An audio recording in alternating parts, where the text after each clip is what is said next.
Big boss 9 నడుస్తుంది కదా, 7 లో పల్లవ ప్రశాంత్ వచ్చాడు కదా. పల్లవ ప్రశాంత్ ఉన్నాడు చూసారా, వాడు మట్టి తింటే చాలు ఒక రేంజ్ లోకి వచ్చేస్తాడు. ఎందుకంటే మట్టి తినేసి చేస్తే ఒక మూట అట్టుకొచ్చాడు బియ్యం, అదేంటి ఒడ్లు బత్త, ఆ మొక్క అట్టుకొచ్చాడు. ఆ మొక్క పెంచడం కూడా సరిగ్గా రాలే, సగం కూడా అవ్వకుండానే చచ్చిపోయింది మొక్క.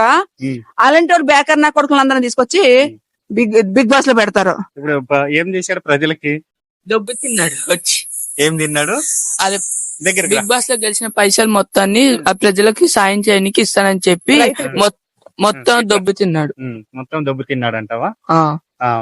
ఇప్పుడు మన బిగ్ బాస్ లో ఎవరెవరు మంచి వాళ్ళు, ఇప్పుడు 8 లోను కాదు, ఇప్పుడు 9 లో ఎవరెవరు వస్తారు అనుకుంటున్నారు? మీరు వస్తే బాగుంటది కదా, మంచి మాట్లాడుతున్నారు.